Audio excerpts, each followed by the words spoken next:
राधे राधे दोस्तों, कैसे हैं आप सब। दोस्तों, हमारे YouTube चैनल पर आपका स्वागत है। हमारे इस चैनल को सब्सक्राइब कीजिएगा और हमारी इस वीडियो को लाइक, शेयर और कमेंट ज़रूर कीजिएगा। दोस्तों, जैसा कि आप सभी लोग जानते होंगे कि सावन का अभी पावन महीना चल रहा है। और दोस्तों, सावन का महीना जो है भगवान शिव को समर्पित महीना है। इस महीने को लेकर जो है दोस्तों मान्यता है कि इस महीने में भगवान शिव कैलाश मानसरोवर से उतरकर धरती पर विचरण करते हैं। और जो भी जातक भगवान शिव जी के समक्ष उपाय, यातना या फिर साधना करते हैं तो उनके घर पर भगवान शिव जी जरूर पधारते हैं। तो ऐसे ही दोस्तों, सावन महीने की अमावस्या तिथि को सावन अमावस्या के नाम से जाना जाता है। इसे हरियाली अमावस्या के नाम से भी जाना जाता है। सावन के समय में वर्षा होती है, जिससे पृथ्वी पर चारों ओर हरियाली छा जाती है।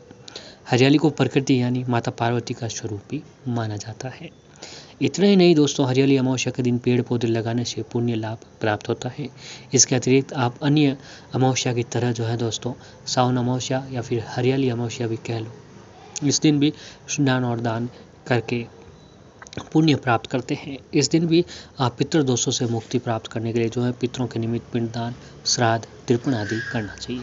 क्योंकि दोस्तों आपकी जानकारी के लिए बता दें कि हर अमावस्या तिथि जो है दोस्तों पितरों को समर्पित होती है। और जो भी जातक पितरों के निमित्त पिंडदान, तर्पण या फिर श्राद्ध करता है तो उनके पितरों का आशीर्वाद व्यक्ति के ऊपर जरूर बनता है। तो दोस्तों, अगर आपके जीवन में भी पितृदोष या फिर आप चाहते हैं कि आपके ऊपर पितर आपसे प्रश्न हो तो दोस्तों आपको हर अमावस्या तिथि के दिन आपको पितरों के निमित्त पिंडदान, श्राद्ध, तर्पण आदि करना चाहिए। अमावस्या का दिन जो है पवित्र नदियों में जाकर स्नान करने की भी मान्यता बताई गई है। तो ऐसे में जो है अगर आप पवित्र नदियों में कहीं दूर नहीं जा सकते तो दोस्तों आपके घर के नज़दीक तालाब, कुंड, सरोवर जो कहीं पर भी हो वहाँ पर आपको जाकर जो है दोस्तों स्नान करना चाहिए। अगर वहीं पर भी नहीं जा सकते तो आपको एक काम जरूर करना चाहिए कि अपने नहाने के पानी में थोड़ा सा गंगा जल डालें और दोस्तों आप स्नान कीजिए। इससे जो है दोस्तों आपको गंगा नदी का स्नान प्राप्त होता है और माता रानी का विशेष आशीर्वाद भी बना रहता है। यानी आप अपने घर की जो पानी की टंकी है होती है उसके अंदर थोड़ा सा गंगा जल डाल दीजिए। इससे जो है दोस्तों आपको परिवार के सभी सदस्यों को गंगा नदी का स्नान प्राप्त होता है। अब पितरों के निमित्त पिंडदान, श्राद्ध, तर्पण आपको जरूर करना चाहिए। इससे आपके पितृ तृप्त होते हैं और आपकी हर मनोकामनाएं पूरी करते हैं। पंचांग के अनुसार सावन अमावस्या तिथि जो है दोस्तों 27 जुलाई दिन बुधवार को रात 10:42 पर शुरू हो जाएगी। इस तिथि की समाप्ति अगले दिन 28 जुलाई गुरुवार को देर रात 12:54 पर होने होगी। स्नान दान के लिए उदय तिथि जो होती है वह दोस्तों सावन अमावस्या 28 जुलाई गुरुवार के दिन को मनाई जाएगी।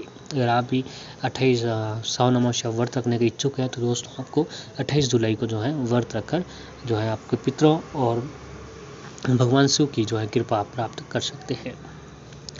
अब दोस्तों सावन अमावस्या के दिन जो है दान, स्नान दान मुहूर्त का क्या है, तो सावन अमावस्या के अवसर पर स्वार्थ सिद्धि योग भी पूरे दिन बना हुआ है।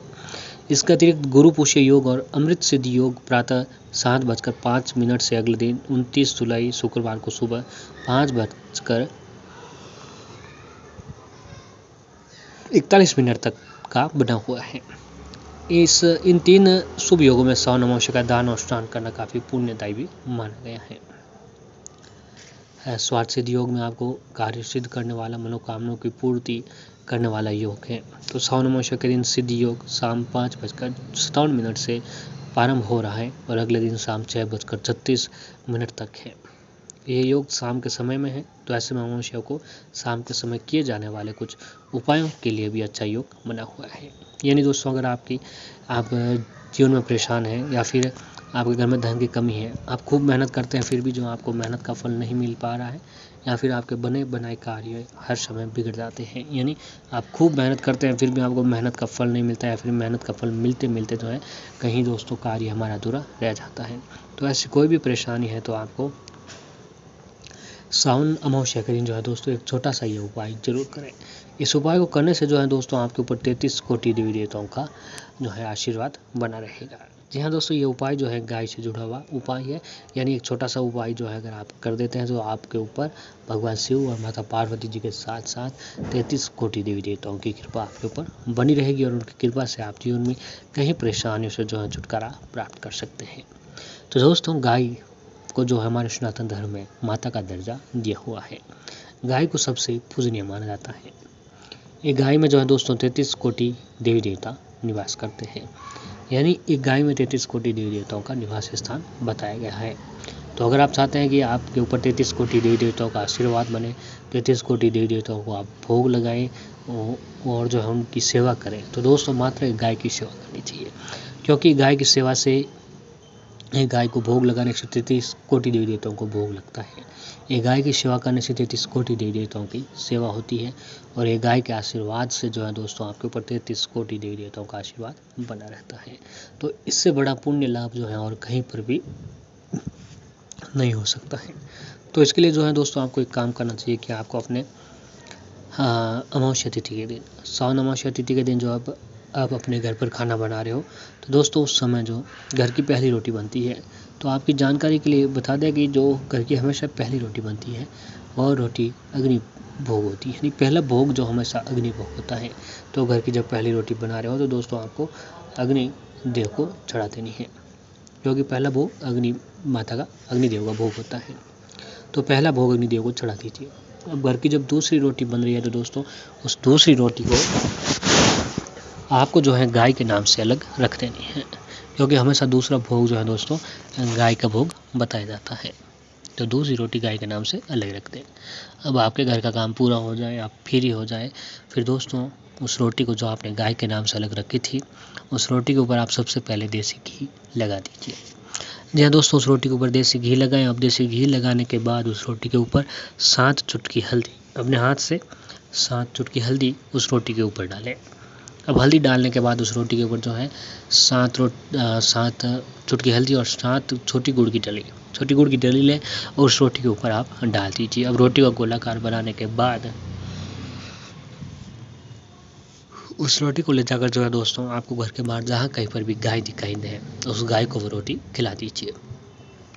गाय को रोटी खिलाते हुए आपकी जो भी परेशानी है, जिस काम में आपको सफलता नहीं मिल पा रही है, धन से जुड़ी आर्थिक स्थिति ठीक नहीं है, या फिर कोई बीमारी है, पति पत्नी के बीच की नहीं बन रही है, कोई भी परेशानी है, तो दोस्तों उस परेशानी को जो है गाय को रोटी खिलाने के बाद आपको बोल देनी है।